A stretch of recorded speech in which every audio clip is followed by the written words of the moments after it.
पाकिस्तान के दो chief justice Iftikhar Chaudhary और साकिब निसार ने सुप्रीम कोर्ट के ह्यूमन राइट्स सेल से आने वाली दरखास्तों पर बंद कमरों में गैर कानूनी समाअतें की। मर्जी के फैसले लेने के लिए फरीकैन पर अदालती इख्तियार का दबाव डाला गया। सुप्रीम कोर्ट के इसी ह्यूमन राइट्स सेल ने लगभग 4 लाख दरख्वास्तों का रिकॉर्ड भी ज़ाया कर दिया। बंद कमरों की समाअतों की कहानियां अब ज़बाने ज़दे आम हैं, लेकिन उन पर अब तक कोई एक्शन नहीं हुआ। इस पर अदलिया के अंदर का एहतिसाब का निज़ाम ज़रूर हरकत में आना चाहिए था, मगर फ़िलहाल तो खामोशी नज़र आ रही है। इन ख्यालात का इजहार सीनियर सहाफ़ी और कॉलम निगार मुज़म्मिल सोहरवर्दी ने अपने एक कॉलम में किया है। वो बताते हैं कि मौजूदा चीफ जस्टिस काजी फाइज ईसा ने यह भी करार दिया कि कोई चीफ जस्टिस किसी भी मुकदमे की अपने चैम्बर में समाअत नहीं कर सकता। मुकदमात और दरख्वास्तों की समाअत अदालती तरीक़ेकार के मुताबिक खुली अदालत में ही हो सकती हैं। बंद कमरों की समाअतें गैर कानूनी हैं। यहाँ ये अमर काबिल जिक्र है कि दो चीफ जस्टिस साहिबान ने बिलखुसूस इफ्तिखार चौधरी और साकिब निसार ने तो ह्यूमन राइट्स सेल से आने वाली दरखास्तों पर बंद कमरों में समाअतें लगाई हुई थीं। सुप्रीम कोर्ट के ह्यूमन राइट्स सेल को इस्तेमाल करने का तरीक़ेकार बहुत सादा और वाज़ेह था। सेल में एक दरख्वास्त आती और वो दरख्वास्त चीफ जस्टिस के सामने रखी जाती। वो इस पर बंद कमरे में कार्रवाई शुरू कर देते। फरीकैन को तलब किया जाता, इन्हें अदालती हुक्म का डर दिया जाता और कोशिश की जाती कि जो चाहते हैं वो हो जाए, जिस फरीक से जो मनवाना हो वो मनवा लिया जाए। ये सोमोटो इख्तियार का एक शॉर्टकट ही था।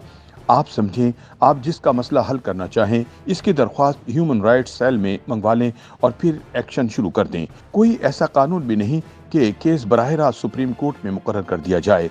फिर बंद कमरे की समाअत का तो वैसे ही कोई कानून नहीं, लेकिन ये सब शुरू कर दिया गया और इसके लिए किसी कानून की कोई ज़रूरत महसूस नहीं की गई। मुज़म्मिल सोहरवर्दी कहते हैं कि चीफ जस्टिस सुप्रीम कोर्ट को एक समाअत के दौरान बताया गया कि सुप्रीम कोर्ट में कायम ह्यूमन राइट्स सेल से 3,98,000 दरखास्तों का रिकॉर्ड ज़ाया कर दिया गया।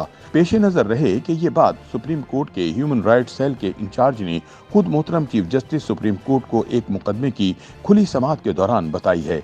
इसलिए इस पर मज़ीद तहकीक की बज़ाहिर कोई ज़रूरत नहीं।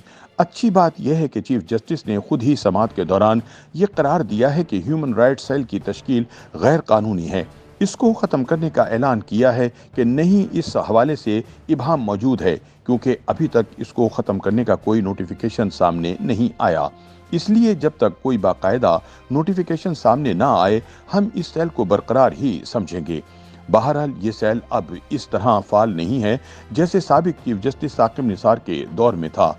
इसके जरिए केसेस और दरखास्तों पर एक्शन की शरह में काफ़ी हद तक कमी हो गई है, लेकिन ये ताहाल कायम है और कल कला कोई भी चीफ जस्टिस बवक्त ज़रूरत इसको इस्तेमाल कर सकता है। मुज़म्मिल सोहरवर्दी का कहना है कि बंद कमरों की समाअतों की कहानियां अब ज़बाने ज़दे आम हैं, लेकिन उन पर अब तक कोई एक्शन नहीं हुआ। ये इसलिए मुमकिन हुआ क्योंकि चीफ जस्टिस का ओहदा इतना ताकतवर हो गया कि एक एहसास पैदा हो गया कि चीफ जस्टिस खुद ही कानून हैं। इन्हें किसी कानून के ताबे होने की कोई ज़रूरत नहीं। अदलिया ने पार्लियामान के बनाए हुए कानून का भी जायजा लेना शुरू कर दिया। आइन की तशरीह के नाम पर आइन में तरमीम भी शुरू कर दी गई। इसलिए ह्यूमन राइट्स सेल बनाते वक्त किसी कानून की ज़रूरत ही महसूस नहीं की गई। बस चीफ जस्टिस के जहन में ख्याल आया तो बना लिया गया। इसकी किसी फुल कोर्ट से मंजूरी भी नहीं ली गई। बस अकेले चीफ जस्टिस ही काफ़ी थे। अब सवाल यह है कि ह्यूमन राइट्स सेल की 3,98,000 दरखास्तों को ज़ाया क्यों और कैसे किया गया? क्या ये एक गैर कानूनी अमल नहीं है?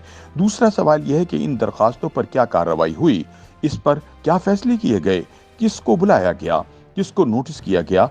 अब इन सवालों का जवाब कहां से और कैसे हासिल किया जा सकता है, क्योंकि सारा रिकॉर्ड ज़ाया कर दिया गया है।